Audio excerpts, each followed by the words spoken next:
You are looking at live pictures of the massive protests that continued in Tahrir Square throughout last night and into today, and as you can see, tonight. Protesters are demanding for Morsi to immediately step down and make way for new elections. For the latest from Egypt, here's RT's Beltrue.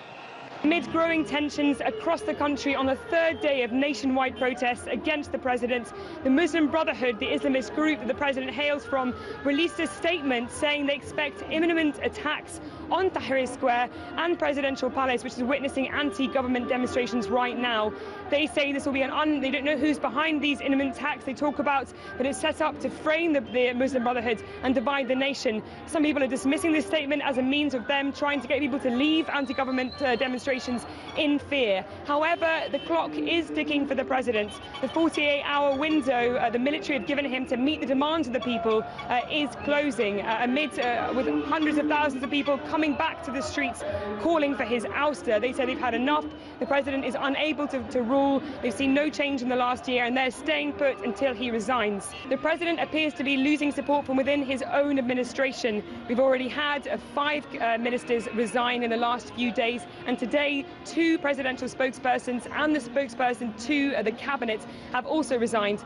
The president, for his part, has met with the Ministry of Interior and the Ministry of Defense in a bid to try and solve this crisis. However, many are predicting that we may see presidential elections coming soon. In addition, we've had comments from the US President Obama, who's called on Morsi to listen to the people, saying that democracy is not just through a ballot box. This comes amidst growing fears from the Americans. The US Embassy has closed after there has been a lot of anti-American sentiment expressed in protests here on Tahrir Square and also in the Presidential Palace. I've certainly seen a lot of banners targeting the US ambassador to Egypt and Patterson, and saying that the Muslim Brotherhood is following a US agenda. What's happening right now is a severely divided Egypt with tensions rising and expected violence on the horizon. In which the word means rebel in Arabic, began on May 1st on Labor Day here in Tahrir Square by a group of grassroots activists, many of them tied to the Kafaya movement, which was formed in 2005 against Hosni Mubarak.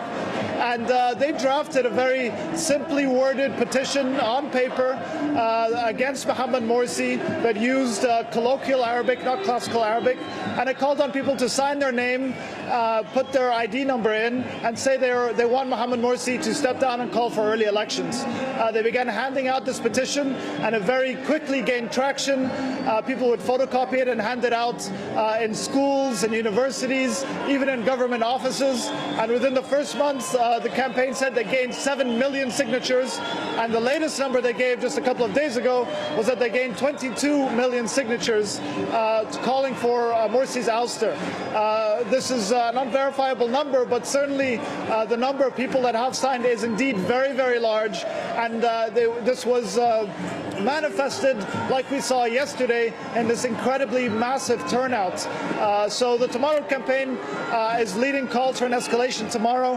However, it must be said that elements of the former regime have somewhat taken over the narrative in many respects, especially on the media and in the newspapers, and have called for the army to step in, for the army to take over and force Mohamed Morsi out of office. Of course, remember that the army came to the helm of power after Mubarak's ouster and led the beginning of the transition. They also caused a number of massacres in the streets, 12,000 people put on military trial, yet despite that there are large portions of the Egyptian populace that are calling for the army to step in.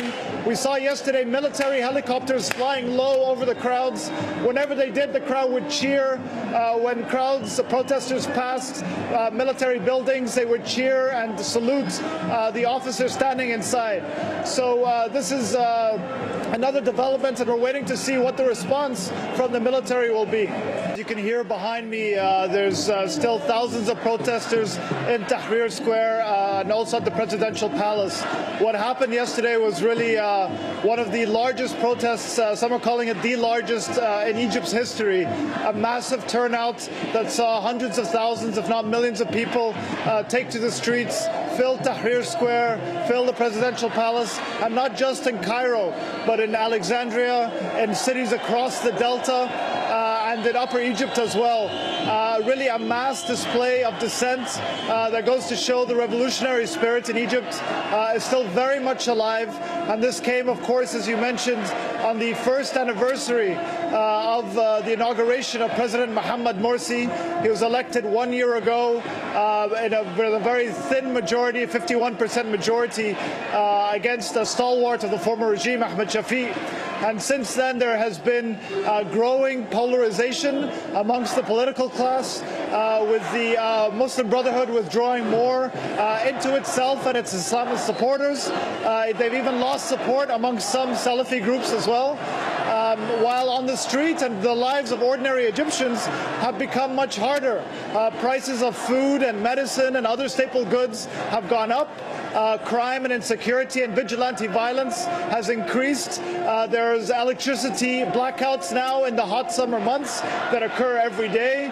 There are fuel shortages that cause tremendously long lines, that cause stifling traffic around the country. And so what we saw yesterday was a coming together of Egyptians from many different walks of life, from ordinary Egyptians who are fed up with the difficulties of everyday life that have only worsened in this last year and since the revolution began, to members of the political class who are opposed to the Muslim Brotherhood, to members who are tied to the former regime, who took to the streets to try and oust the Muslim Brotherhood as well.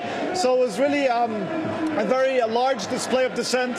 The Muslim Brotherhood, as you mentioned, had its own rally in a square not far from the presidential palace. It was rather large, but in comparison to the turnout that we saw yesterday of anti-Morsi protesters, it was quite small. And as you mentioned, the response from the presidency has been to largely ignore, and it seems that they want to try and weather out the storm, saying that democracy, dialogue is the only way forward. There's been many calls for dialogue over the past year. Much of them have been rejected by the political opposition, who say that the Morsi government and the Muslim Brotherhood just want to talk and not actually put any of their ideas into action. So as it stands right now, the Tamarrud campaign, which we can talk about a little bit more, the campaign that really started the calls for this protest that took place yesterday, has given Mohamed Morsi until 5 p.m. tomorrow to respond and to step down and call for early elections.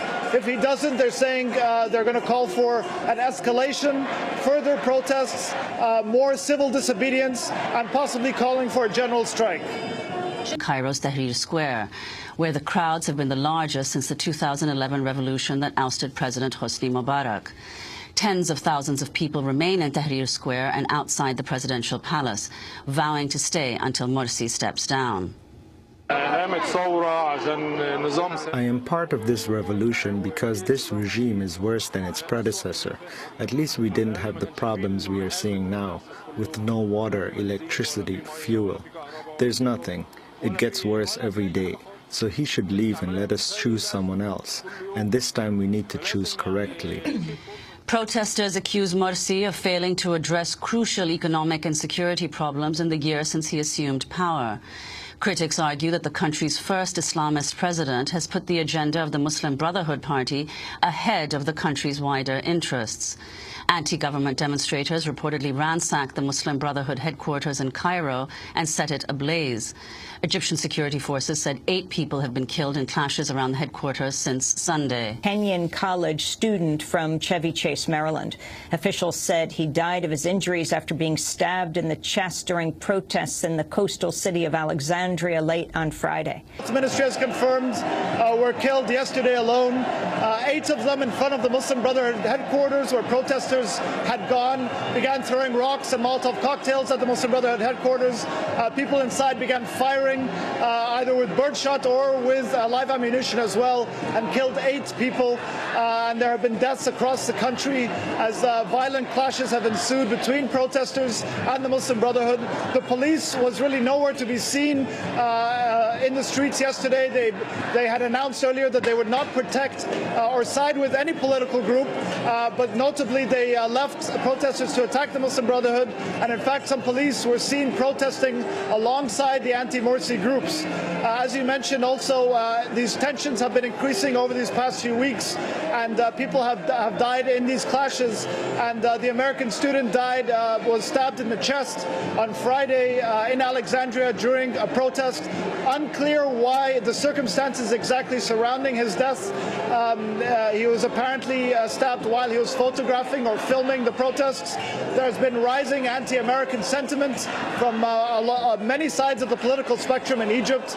Just a couple of months ago, an American professor at the American University in Cairo was stabbed in the neck outside the U.S. Embassy here.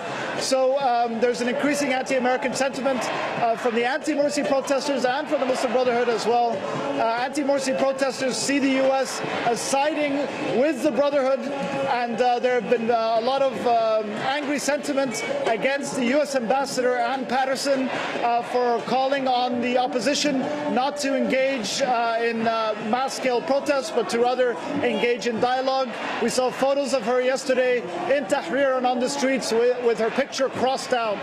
So there's increasing anger at the United States. And just finally to add, the U.S. administration, Secretary of State John Kerry, very quietly approved the $1.3 billion in foreign military assistance. That is the annual aid the U.S. gives to the Egyptian military here, despite the arrest and the conviction of 43 NGO workers who were sentenced to between 1 and 5 years in prison, including 15 Americans who were tried in absentia, except for one of them.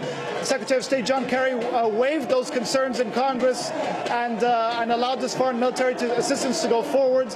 And the letter that was leaked to the Daily Beast, you can read, includes the reasons of stopping attacks from Gaza into Israel, allowing U.S. warships through the Suez Canal, allowing U.S. military overflight rights over Egypt. So again, trumping security and military concerns, trump concerns of democracy and human rights and justice, which has been the policy, the U.S. policy, for some time now towards Egypt. The defining moment that made us realize there was no hope was the Constitutional Declaration. This marked the beginning of division in society, and then followed the string of violence, and people started to feel the government was truly tyrannical and have no intention to relieve power. So all the fears and doubts people had, which we brushed off and said, maybe it will happen and such, we realized it was in fact a reality. So the Constitutional Declaration and the insistence on making the Constitution pass at any price, which they openly confronted us, was the main mistake.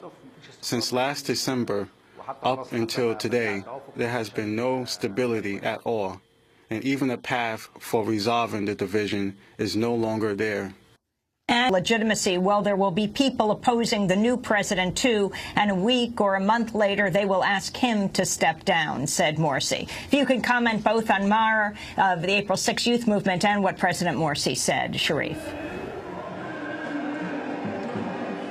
Well, Ahmed Maher, the founder of the April 6th movement, was referring, of course, to the constitutional declaration that Morsi made last November, which really sparked the first uprising against his rule, in which he placed himself above the judiciary. His decisions could not be overruled by the courts, and he used that power to help force through a constitution that was very divisive and rejected by many members of the opposition and of Egyptian society.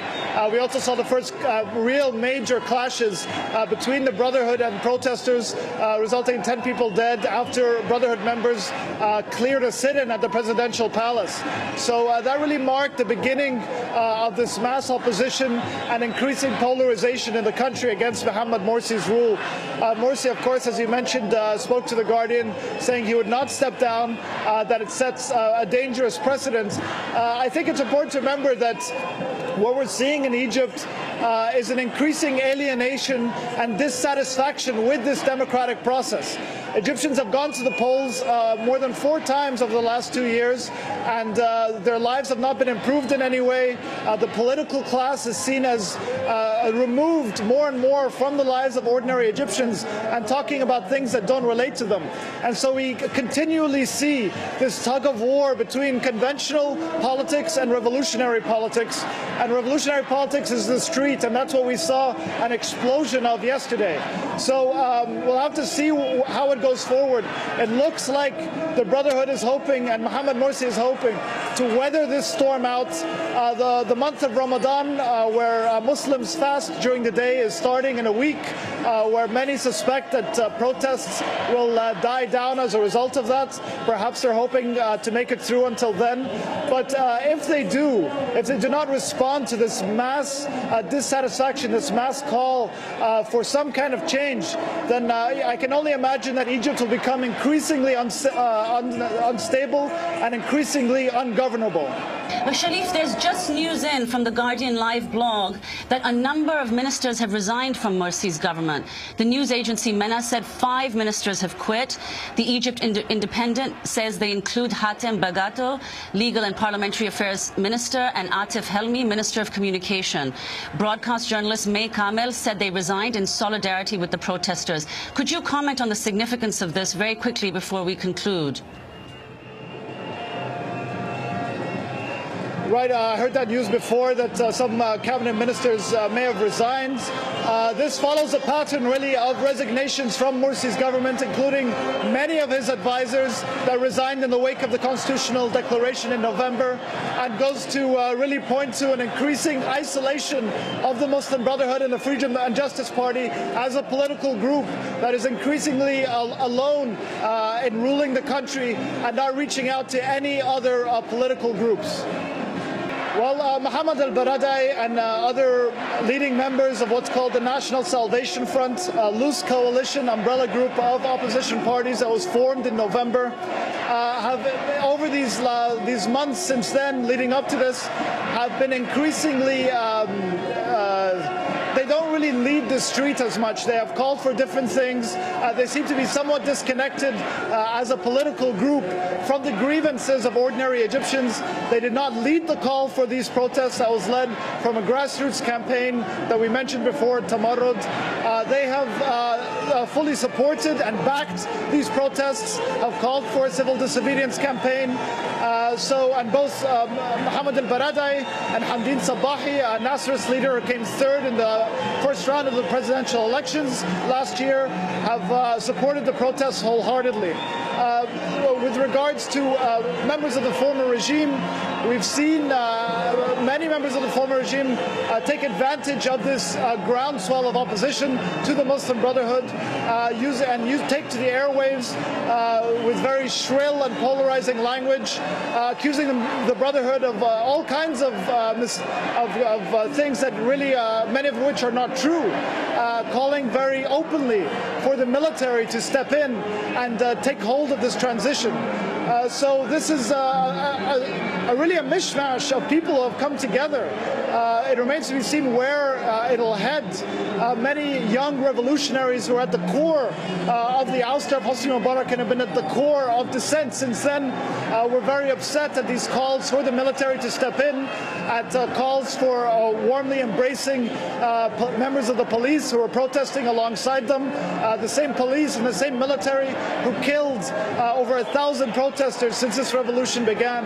So it really is a complicated political situation, and Egypt is increasingly unstable right now. But really the decision is in the hands of Mohamed Morsi to see how this goes forward. What happen next? Well, Andrew, I think he's got to step down. I think let's just pause and reflect on what we're witnessing now in Egypt. We are witnessing the largest anti-government demonstrations in history. And full credit to RT, because RT is about the only major news channel that's given this amazing event the coverage it deserves. We're talking about 1/4 of Egypt are actually out on the streets protesting. And he can't stay on. It's quite clear that the people have had more than enough of him. He's been an utter and total disaster in the year he's been in power. He's broken every single promise that he made when he was elected. And it's time for him to go. If he doesn't go, I think civil war could happen because, you know, people are extremely angry And they're angry about what happened in 2011 because they wanted radical change in 2011. They didn't just want Mubarak to be replaced by another pro-US Western puppet. And that's what's happened. There hasn't been any real changes to the economy. People are getting poorer. Unemployment's going up and up and up. And people want real change. They're not going to be content with just another US stooge in power in Cairo. Do you think there's any regrets about ousting Mubarak at all, considering the state the country's in now? If anything, the situation's got worse than under Mubarak. Unemployment has risen since 2011. Youth unemployment has risen. Bread prices have risen. Electricity prices have risen. The average Egyptian is worse off now than he was 2 years ago. And this is all to do with the fact that it wasn't a real change in 2011. What we had was popular uprising against Mubarak, but the US and the Western allies came in there and took control of the situation, engineered a result that was good for them. And it's quite clear that this is not good for the majority of Egyptians. They want radical changes. They want a change in economic policies. They want jobs. They want bread. They want cheap fuel prices. They're not getting it under Morsi. The situation has actually got worse.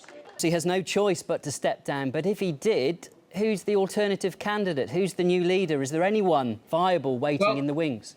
It's up to the Egyptian people to decide that by having a new election. And I don't take the line that his rule is valid because he won the election a year ago. He's broken every single promise. Everything he said. We could talk for 6 or 7 hours on all the promises that he's broken and the opposite things he's done. And really, it's up to the Egyptian people. It's not up to the US and to say who runs Egypt. And the interesting thing is the silence from the Western leaders about these massive protests. These are the biggest protests in history. Can you imagine if 7 million people in Venezuela, that's 25% of the Venezuelan population, were out on the streets protesting against the government there? We would have President Obama, we would have William Hague, John Kerry, etc., saying Maduro must resign. There's silence on Egypt. There's the biggest demonstrations in history against the government, and the West is saying nothing. And that proves us one thing, that the change we had in 2011 was merely a cosmetic change. Nothing changed, really. And this is the real revolution now we're witnessing in Egypt, and the people must have their say.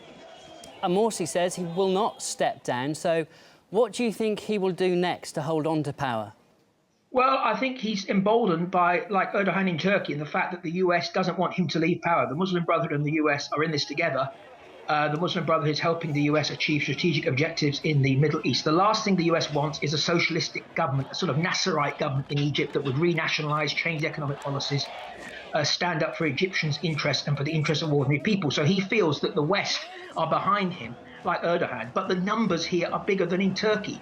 Erdogan does have more support in Turkey than Morsi has in Egypt, I think. And the anger is out there. 20 million people on the streets. They're not going to leave. They're not going to go back home. They've got nothing to lose, Andrew, because youth unemployment is going up all the time. People haven't got jobs. They haven't got bread. They haven't got food.